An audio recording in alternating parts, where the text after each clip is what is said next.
Welcome. We invite you to share your name and institution and country where you're based in the chat to introduce ourselves, and we'll start in a few seconds. Welcome, everyone. Welcome to this event on promoting independent external audits on credibility of government budgets, how Supreme Audit Institutions, or SAIs, assess and address budget credibility. This event is jointly organized by the UN Department of Economic and Social Affairs, Division for Public Institutions and Digital Government, DPIDG, and the International Budget Partnership, IBP. My name is Claire Schouten, and I have the pleasure to moderate this virtual event. Thank you all for joining us. As we strive to build back better from global crises, strong oversight of government spending is more important than ever. External audits have an important role in ensuring a country's budget is credible. Credible national budgets provide a roadmap to effective service delivery and to the achievement of long-term national objectives, such as the Sustainable Development Goals. In this context, IBP and DPIDG are collaborating with diverse SAIs to develop a handbook on SAI's contribution to strengthening budget credibility through external audits. We aim to share SAI audit practices relevant to assessing budget credibility and support SAIs in analyzing and addressing the credibility of government budgets. During this interactive session today, we will discuss the results of a survey of the INTESAI community and experiences of how SAIs are contributing to strengthening the credibility of government budgets. We will have Adil Ababou, Senior Program Officer at the Bill and Melinda Gates Foundation, provide opening remarks, followed by a presentation of the survey results by Aránzazu Guillán Montero of UNDESA DPIDG. And then we'll have the experiences and reflections from SAI Jamaica and SAI South Africa, followed by interactive discussion. I would like to invite all participants in the audience to actively engage in the discussion by sharing questions, comments, and experiences through the chat. We'd like to draw on these questions during the interactive discussion later in the session. So Adil, over to you. Thank you so much, Claire. Thank you so much for having me here. I'm really thrilled to be amongst you. I can feel the virtual warmth from your messages on the chat. So my name is Adil. I'm a Senior Program Officer at the Gates Foundation. I work within a small team that focuses on country finance. And we focus on finance ministries, but also public finance overall.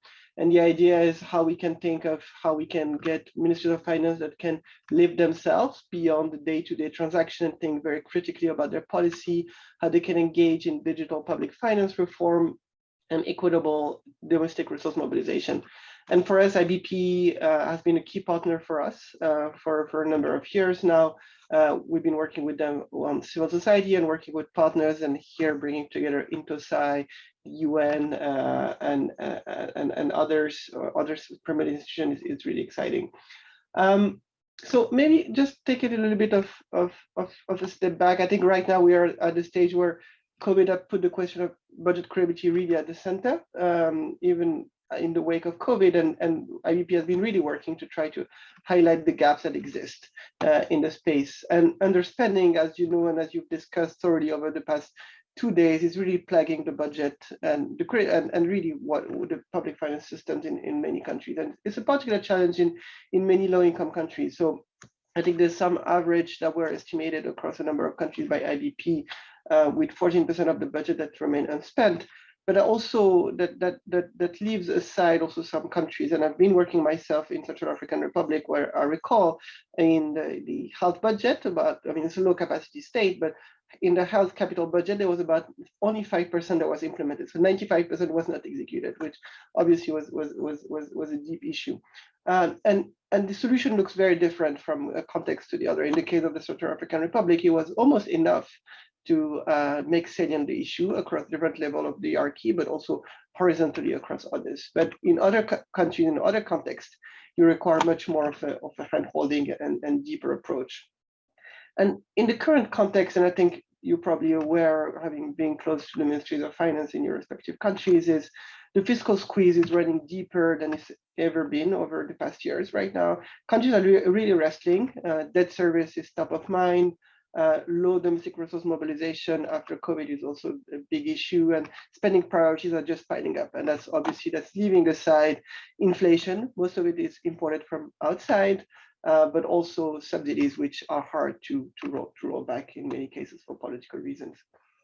So in that context, Supreme Audit Institutions can really be at the core of the response in terms of making sure that government are able to deliver and are able to make progress on really what they've committed to. And I'm saying that because there's a lot of pretty strong evidence, including from a research center I used to be a part of, which really looked at rigorous evaluation of audit intervention, that they really rank among the most efficient in terms of both reducing leakages, but also making sure that spending is implemented as it is, and this even compared to other alternatives. And what I get from Claire and others is that not only SAIs can be efficient, but they also have a mandate to do that. 80% of SAIs have a mandate to look at budget credibility, but not all do, and only 57% look at audit budget deviation. And the focus seems to be largely on budget execution, and it seems like even there's some data gaps in many cases, which obviously are not great for doing the job. And even there, looking at that, I think there's really an opportunity to go deeper and really connect between the execution and service delivery, which I think where is the gap lies. And it's really hard, but it's also what the citizens care about. So how do we solve that? It's hard to accomplish, and I think from the survey that there's obviously a lack of resources in many SAIs. So that makes it hard to accomplish. But the good news is that SAIs can have allies to do that, and they can really engage with civil society. You're engaging with IBP right now, with parliaments and others. And these can really be allies and in doing that work and really connecting to the end-line service delivery. So really, my call is for the discussion to open up avenue for more external engagement with country. I'll try to speak slower. So getting back to the handbook that is at the core today, this is really a key public good and really a moment for SAIs to reflect and work towards better engagement around budget credibility. I really like the fact that it emphasizes the step-by-step engagement and experience sharing, which I think really would be valuable to make it operational, which is really the hope with this work.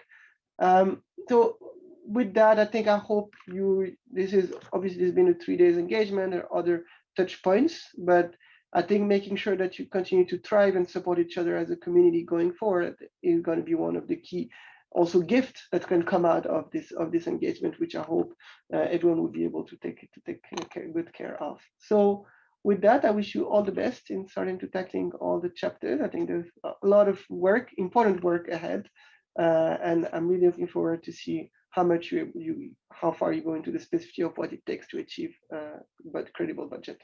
Thank you. Great, thanks so much, Adil. You certainly highlighted some of the challenges we're all facing in these times of crisis, of COVID, the fiscal squeeze, the debt servicing, but also the opportunity we have in terms of conducting rigorous audit assessments and building a community here. And indeed, it takes all hands on deck across the accountability ecosystem to strengthen budget credibility. Thanks so much, Adil.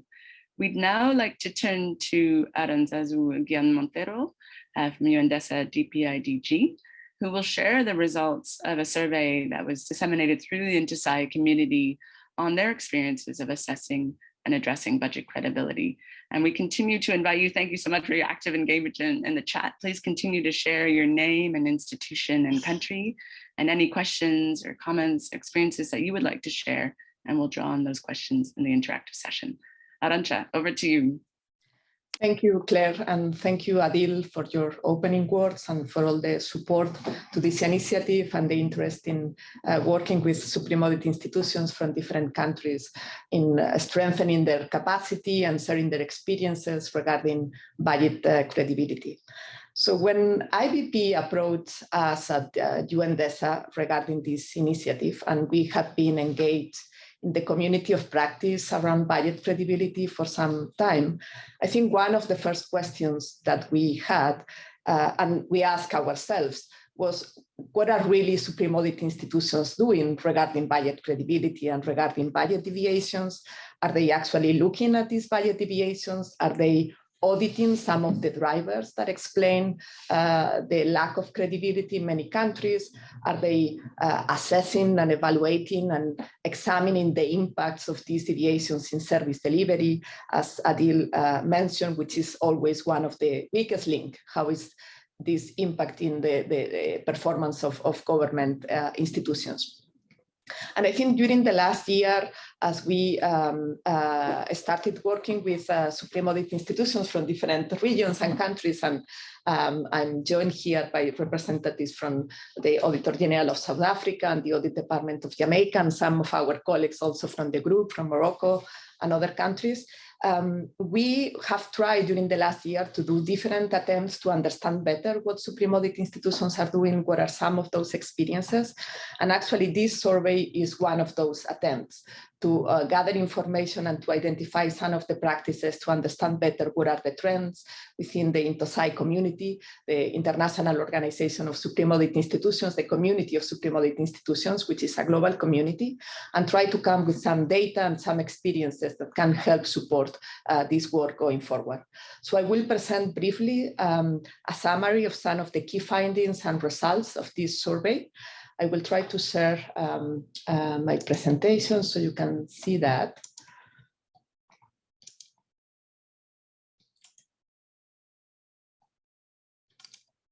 Can you see the presentation? Okay, good. So the survey was distributed through the International Organization of Supreme Audit Institutions to its members in February 2022, early this year. And by the end of April, we had received 38 responses. This is a low level of response because it's a huge community of over 100 Supreme Audit Institutions.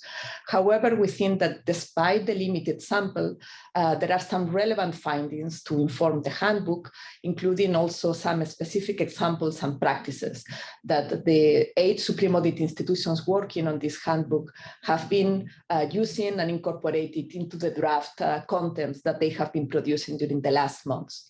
In terms of the regional balance, and you can see in the map the responses, the countries that provided a response, 38% of the respondents come from the European Supreme Audit Institutions, 18% from the Latin America and Caribbean group of Supreme Audit Institutions, and also 18% from AfroSci, the African Organization of Supreme Audit Institutions, and lower percentages from other regions.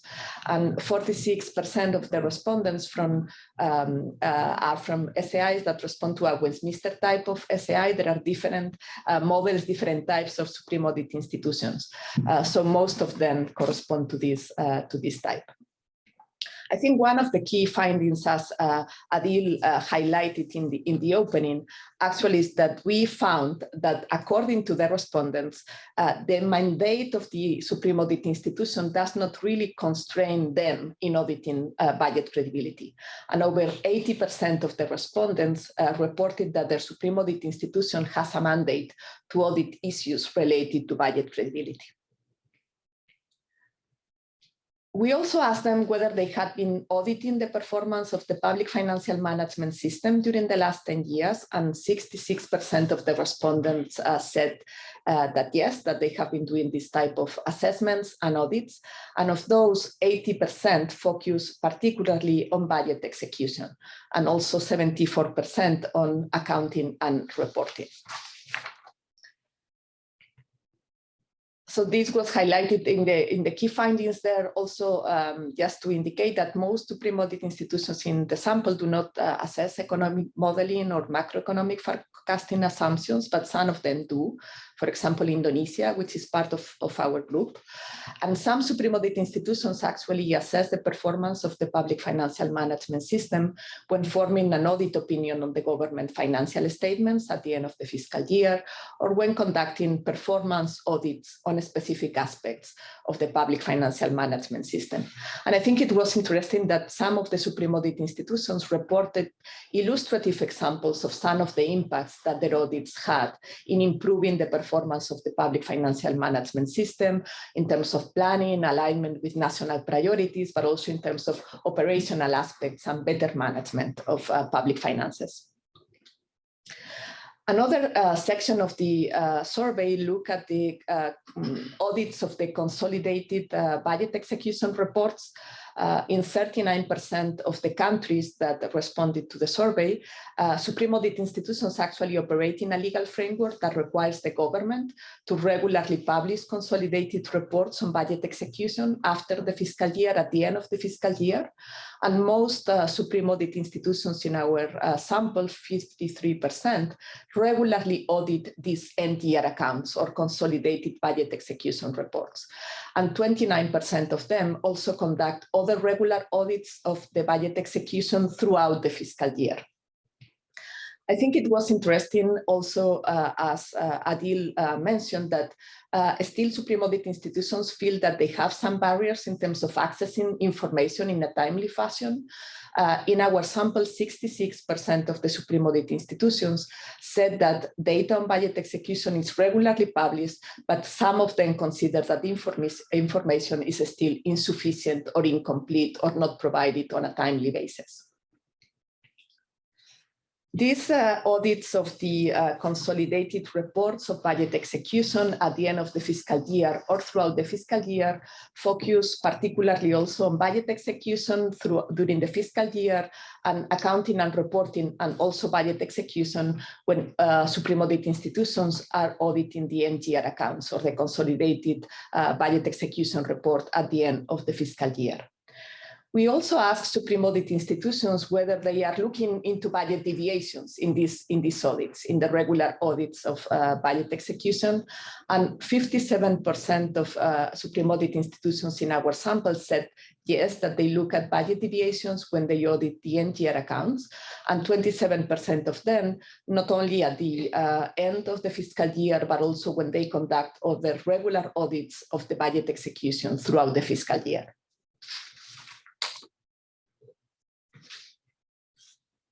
Another area of the survey was on audits of related to budget credibility at the budget program and entity levels. And most Supreme Audit Institutions in the sample, 56%, perform specific audits both at budget program and budget entity levels. 58% of the respondents report that they conduct these audits more on ad hoc basis, but 52% of them do this kind of audits regularly. And we had some discussions yesterday with the group in terms of whether we should call these audits ad hoc, or actually many SAIs are doing this kind of work with regularity and often in their audit plans. And we also asked this in relation with these audits at the budget program and budget entity level, whether they were looking at budget deviations when they conduct performance or mixed audits with some performance components. And 26 of the Supreme Audit Institutions in the sample, they said that they report, they analyze the explanation on the eventual differences between the original and the actual revenues and expenditures at the entity level, and 21 of them, 57%, at the program level. However, as you can see, if you look at the explanation of the differences between the original and the actual public goods and service delivered at the program level and the entity level, that number is lower. So there are still some challenges also technically in how you connect and link when you do the audit, the execution of the budget with the performance, with the results that you obtain in terms of service delivery or public goods.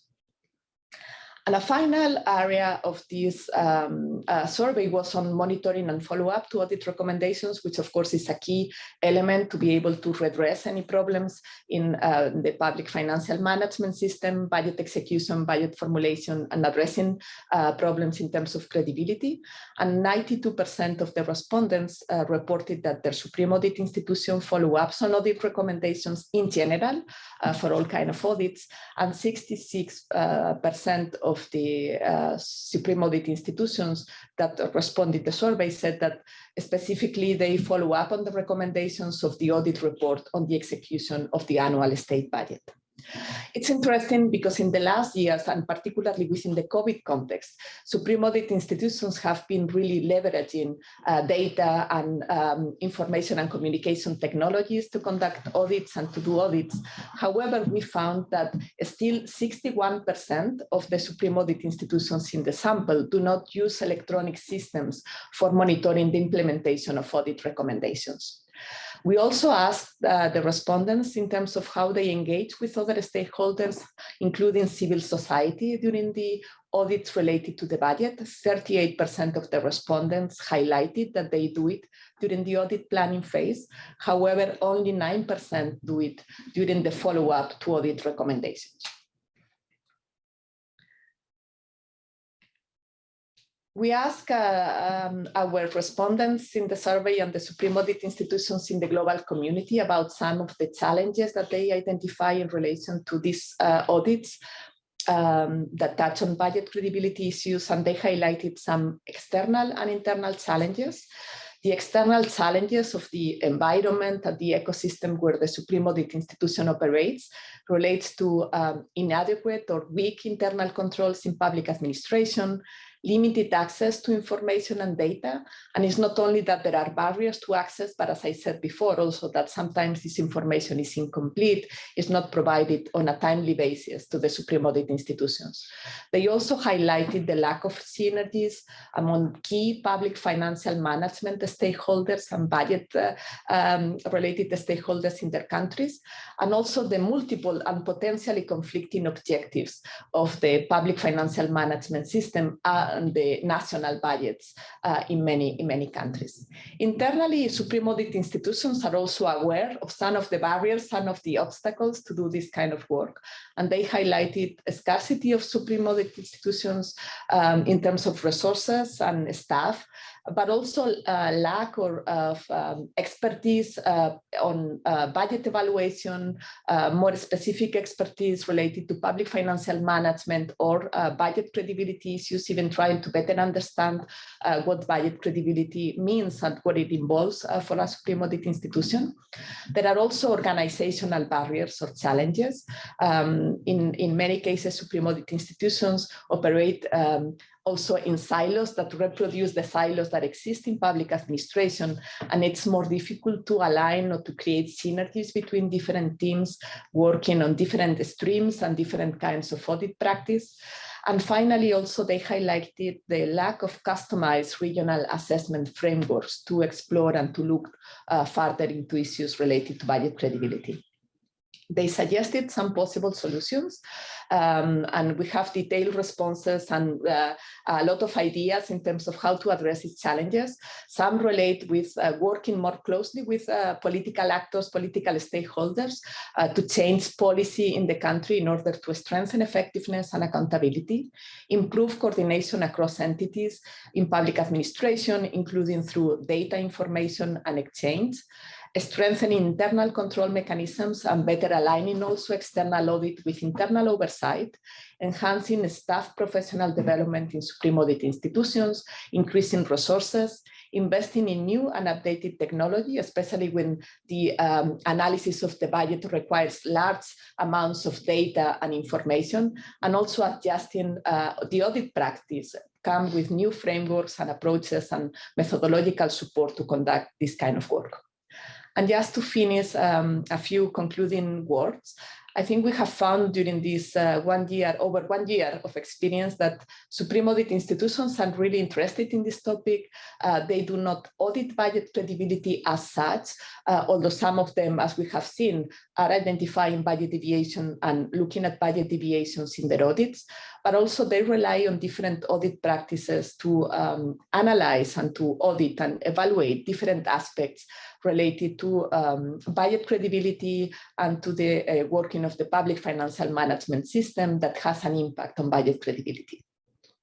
And the examples of these audits, I think, really show the value of the work of Supreme Audit institutions for better understanding budget deviations, for better understanding the causes of budget deviations and the impacts of budget deviations. I think in general, we have found working with the group here these days also that they identify the need for further guidance, and they are working on that. They are working on developing that guidance and methodological support, and also enhancing their expertise on budget analysis, and also how to best leverage technologies to strengthen capacities in this area. And I think something that we also discussed yesterday, for example, is that while Supreme Audit Institutions have made significant advancements, and we heard from South Africa, from Georgia, from the Philippines, many countries, in terms of monitoring and follow-up to audit recommendations in the last years, these gains have not always been reflected in audits related to government budgets, and particularly in the audits related to the consolidated state budget or the analysis of the end-year accounts. And I will leave it here because I think it's better if you actually hear to the experience of Supreme Audit Institutions. Thank you, Claire.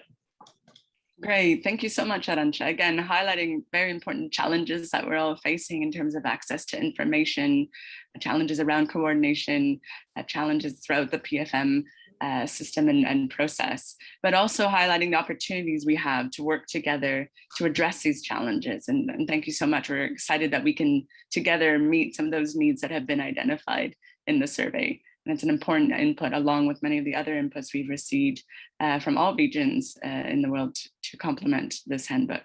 Thank you so much. We'll now hear from SAIs and their experience and their reflections on the survey results, but also how the handbook can be a useful tool.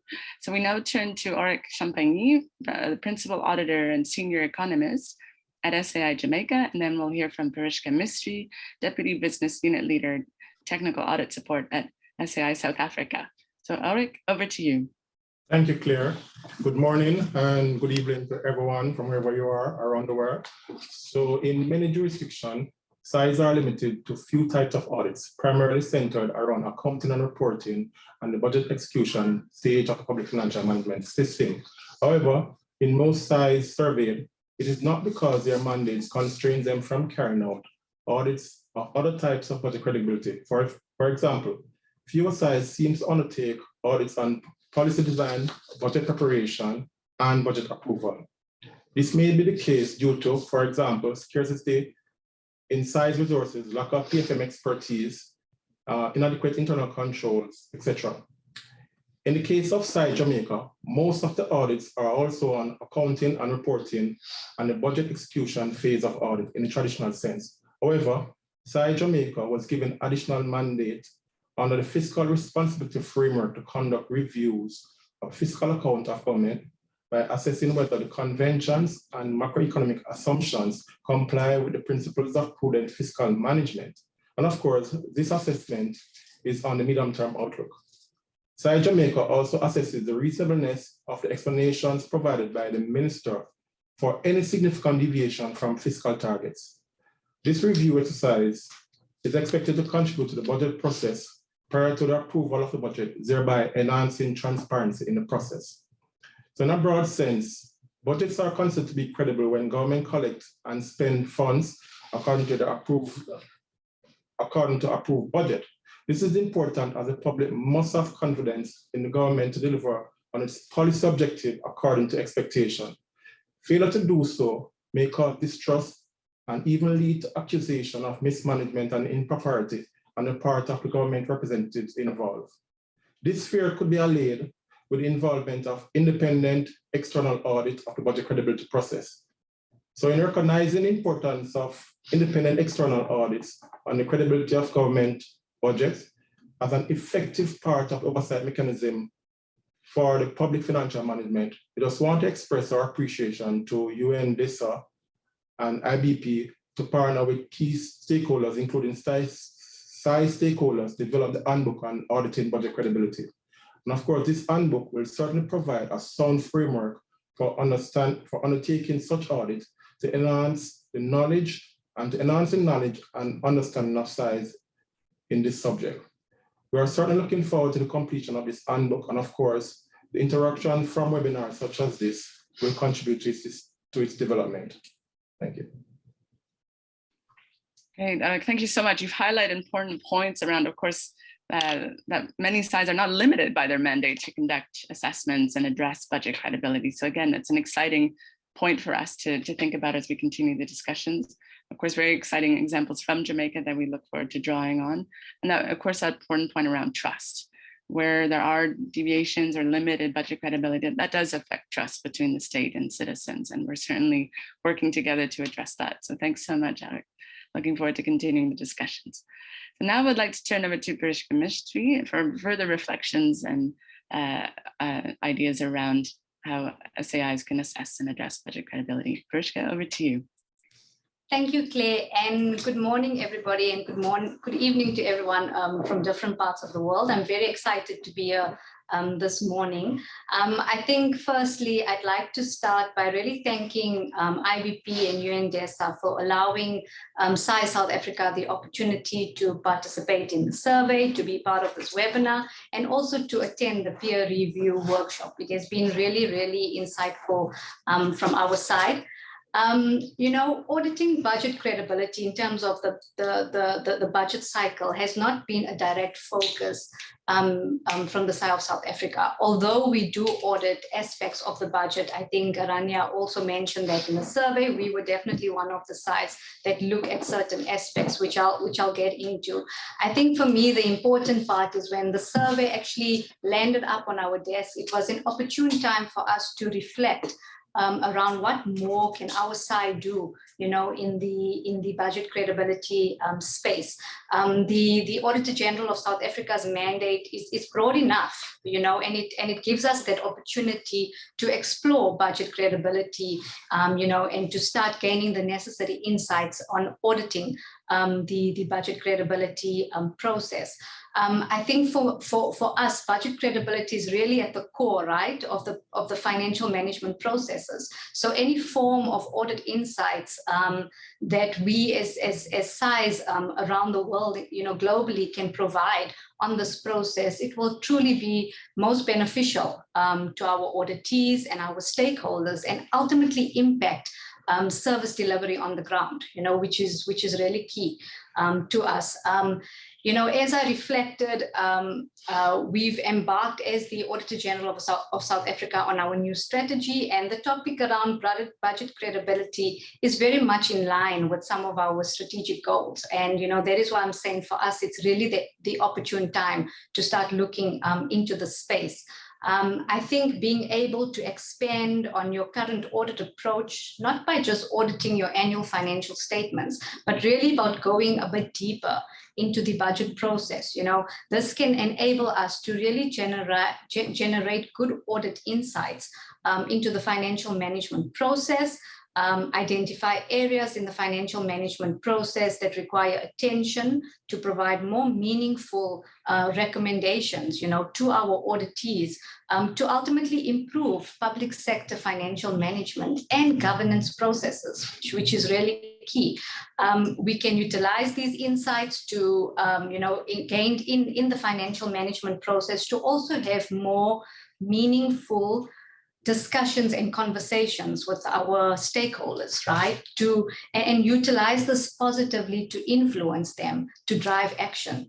And if we can get this right, I believe that if we influence them to drive the right action, again, it will only positively contribute to service delivery, you know, on the ground. So just a few things that we as SAI South Africa have already started thinking about. I think Aranya mentioned that it does come with challenges and risks, you know, and there's certainly challenges and risks that we've reflected on, and, you know, things around do we have the necessary resources to audit budget credibility, our skill set, our experience. We need to equip and capacitate our auditors, you know, in this space. We know, right, there's a lot of political decisions that's embedded in the budget cycle. So that also needs to be adequately managed, and keeping that in mind, and also keeping our independence as the South Africa, you know, in mind. We need to ensure we're still objective and independent, you know, in terms of how we approach the audit around budget credibility. And very key for us as well, we need to really look at our budget office in South Africa being National Treasury. Are there any type of frameworks that they have, around the budget cycle? At this stage, there isn't, but it's something that we will have to partner up with our national budget office. So Claire, you can see there's a couple of things, on our mind and things that we'll continue to reflect on and build on. But maybe as a high level, just to paint the picture in terms of, what we do around auditing budget aspects in South Africa. We audit the annual financial statements, we do compliance audits, and the audit of performance information. Through our annual financial statement audit, we certainly look at, the budget spending versus the actual spending. We audit deviations around that to really see if the deviations are reasonable, and we express, and that's part of our financial audit, which we express an opinion on. Through our compliance audits as well, we focus on unauthorized expenditure. In South African terms, that is really where budgets are being overspent. So that is something that's required to be disclosed in the financial statements. And it's also something, from a compliance perspective that we'll look at where the grant funding was also spent for its intended purposes, and share insights around that. On the audit of performance information, if our auditees are disclosing budget information on the annual performance reports and we deem this significant and material enough to audit, we can certainly go into those areas and audit it. So yes, there certainly is aspects around the budget which we do focus on. I think from our side, as the side of South Africa, we fully recognize and we appreciate the important role that size can play in providing audit insights on the credibility of the budget process. For that reason, I'm really excited, and I think we're all excited for this handbook, because I do think this is something that the auditors require, to equip them and guide them on how to move into this space. And while we were waiting for the handbook, I think in the meantime, from our perspective, we'll continue to strengthen and reflect on what more we can continue to do in the budget space. So as we scope in, as we're doing our scoping for our audits, on an annual basis, certainly, budget aspects will start featuring. So that is just a few reflections on my side, Claire. Thank you. All right, thank you so much, Parishka. Again, very exciting insights around going deeper into the budget process, the resources required, of course, the politics of this. This is both a technical and a very political exercise. So you've certainly highlighted that, but also bringing in some of the questions around independence and partnerships. How do we work with different stakeholders to ensure that budget credibility challenges are addressed? And of course, the different types of audits that we can use to tackle these issues. Thanks so much for sharing those insights. We have received a couple of questions, and of course we encourage participants to continue using the chat to share your questions and your insights, experiences. Thanks so much to colleagues who have already done so. We've received a question from Gabriel Farfan-Mers regarding PIPA. So PIPA, of course, is a public expenditure and financial accountability framework. We were delighted to have PIPA colleagues with us sharing some of their insights on how SAIs can address budget credibility. And the question here that I'll ask all panelists is, do you use PIPA and other similar methodologies to measure budget credibility, budget reliability, and why and how some of these may have limitations to help developing countries ensure proper management of public finances? So perhaps we can reflect together on the use of PIPA, other methodologies or standards that you think are being applied or that we can continue to use in the handbook. Aránzazu, perhaps I'll turn first to you. Yes, Claire. As you said, we have been engaging with PIPA in the different meetings that we have had in the development and preparation of the handbook. Last year, we had a first technical meeting to start this process, this work, and we invited PIFA to participate, and they have also participated during some sessions in the first day of this meeting that we are having here in New York. And I think one of the, it's been quite interesting to consider not only PIFA, but also other assessment tools and some of the research also, and different case studies and research that IBP has also conducted as part of the budget credibility project. I think in general, and I think the auditors that are joining me on the table will be better able to respond to this, but I think in general, in my experience working with Supreme Audit Institutions, all these kind of assessment tools provide really key information or key resources for the auditors when they do their work.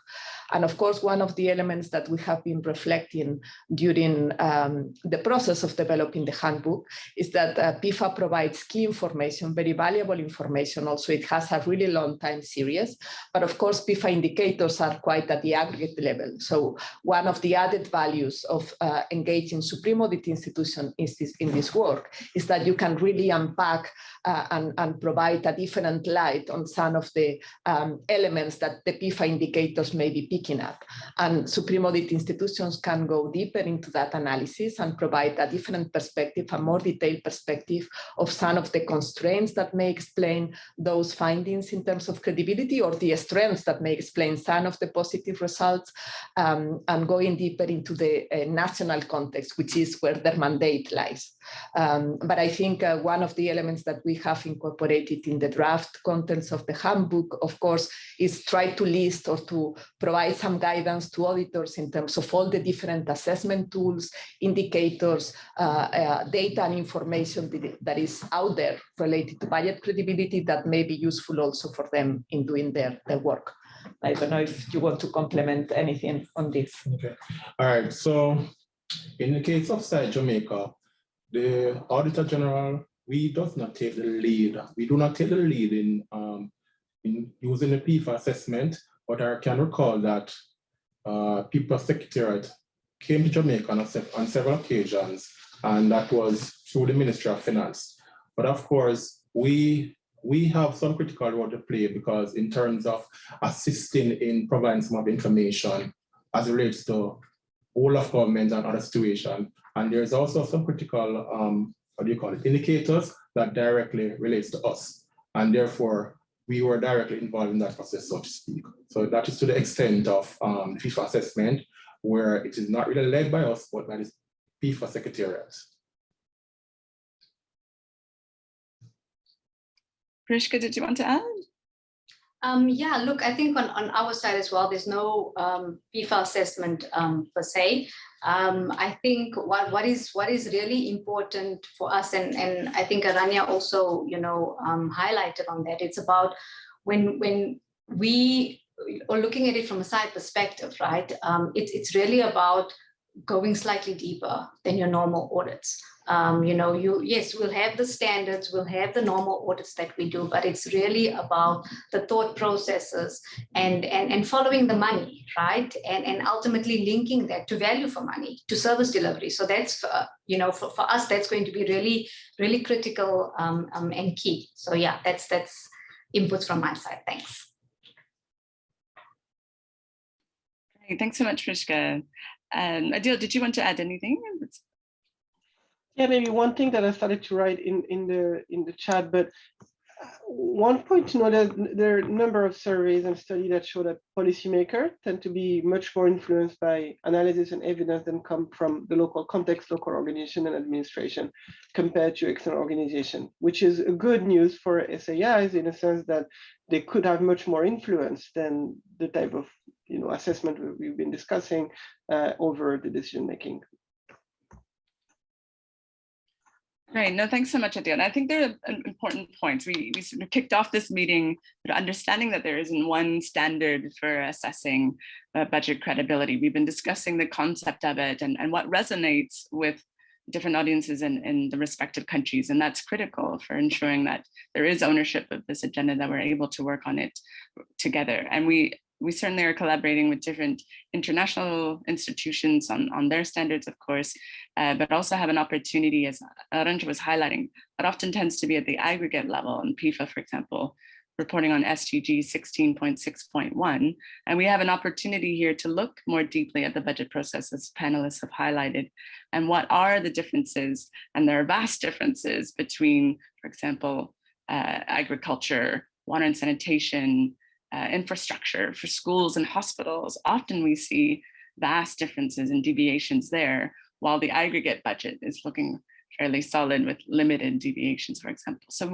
it's an important opportunity to unpack some of those deeper causes and impacts of deviations and limited budget credibility. So excited about that. We have a comment here. There are a number of survey studies that show that policymakers are much more influenced. Oh yeah, sorry, that's from Adil.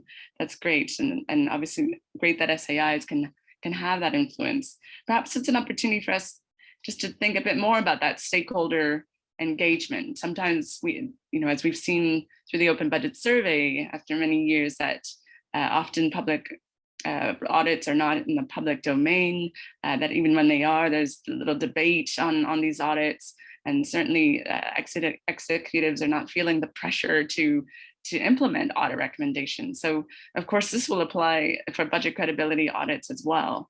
What are some suggestions for incentivizing more action on audits? How can we encourage auditees and other stakeholders to follow up on audit recommendations and ensure that those recommendations are contributing to development and service delivery through budget credibility? Aránzazu? Thank you, Claire. Well, we heard yesterday from Parishka in terms of what the Auditor General of South Africa has been doing for monitoring on audit recommendations and follow-up, and they have great experiences in both countries in that area. But I would like to highlight maybe something, a point regarding that, is that when we talk about budget credibility and in general in the budget process, we cannot forget that there is a critical stakeholder, which is also a critical stakeholder for Supreme Audit Institutions in all the work they do, which is Congress. So I think in this case, the engagement and the linkages and how well functioning in each national context is this relationship between Congress and Supreme Audit Institution is a critical piece, something that we really need to pay attention to. And we have also, of course, been discussing during the last days regarding the role of Congress in terms of the follow-up and the redress of some of the problems found, but also in some cases and in some contexts, how can also maybe one of the drivers behind some of the problems related to budget deviations and budget credibility. But I think it's a critical stakeholder in this case when we talk about the budget. And of course, with those risks also that Parishka indicated, the budget process is not only a technical exercise, it's a political exercise and also an indication of what are your national priorities and your national objectives. So I think building on the experience that the SAIs already have in terms of strengthening that engagement with the stakeholders, a critical point of attention would be in that relationship with Congress. Indeed, important points there. We've been talking about some strategies to encourage action there. Parishka or Aurich, did you want to add? Yes. So, yeah, all right. So in terms of the effectiveness of recommendation, I believe that stakeholder engagement and certainly citizens' participation is key. And in Jamaica situation, I can think of what comes to mind, two particular citizen group, Jamaica Accountability Meetup Portal and National Integrity Action. Those two civil society group, they pay keen attention to the governance and public finance and also pay attention to our audit reports. And they put pressure on government to act upon recommendations that are highlighted in our reports. And we also appreciate that we have actually an active public accounts committee of parliament, which is chaired by the opposition spokesperson on finance. And that group, that subcommittee also pay keen attention and look forward to our report as well. So with that regard, our recommendations are usually paid attention to and certainly we have seen action taken.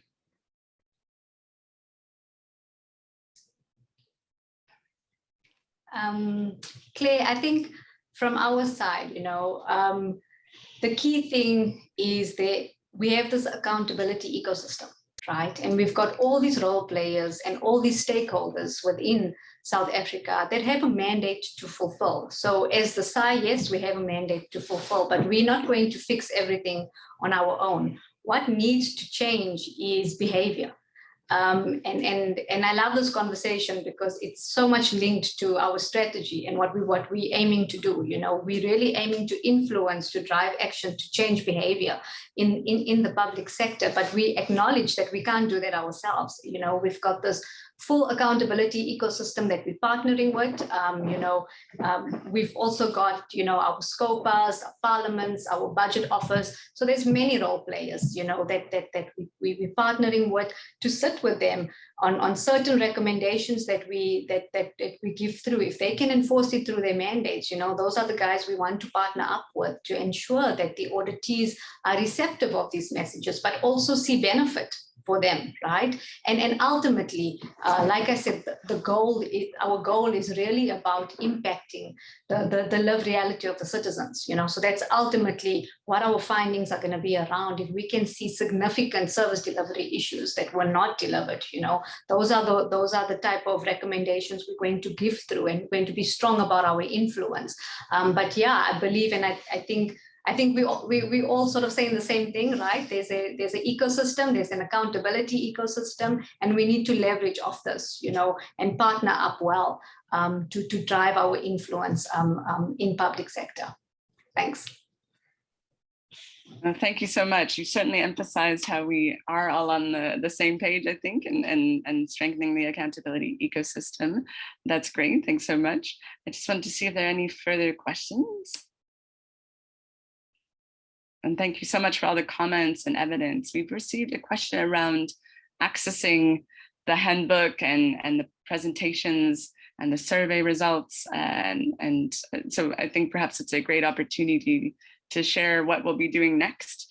We certainly welcome all of these questions and engagement. We will be sharing the survey results. We are happy to share more about the presentations from today and the evidence as well. So we'll be happy to follow up with participants and others who may be interested. We will be continuing to open up spaces to engage broader communities in this effort. We certainly want the handbook to be a useful tool. We'll have opportunities around SAI communities and such as the INCOSAI later this year in November. Hopefully that's the Congress of SAIs. We hope to be able to share more about the handbook then. And we continue to use different inputs. So analysis from various regions, various frameworks, various standards, and of course, documenting the various experiences of SAIs. So even if you didn't get a chance to respond to that survey, we welcome you to engage with us and share more about your experiences and evidence. We're happy to consider that. I do want to take this opportunity to thank our UNDESA colleagues very much for both all of the work done to develop this handbook with our colleagues from SAIs and to conduct the meeting that's currently underway. And again, we'll continue to share more about that. And I want to thank the SAIs of Argentina, Brazil, Georgia, Indonesia, Morocco, Philippines, Uganda, and Zambia, who've been developing the handbook with us, as well as colleagues from Jamaica, USGAO, and of course, South Africa, for being with us, as well as all of the international experts that are sharing their insights and inputs. This is indeed a historic moment, as we've heard this week about this tool, about the approach, about the opportunity to continue to engage this community. And we're excited to keep this handbook as a rich resource for all of us to use as we continue to tackle some of these grand challenges in our time, including COVID, recovery from the COVID pandemic, working towards sustainable development goals. So we look forward to continuing to work together on that agenda.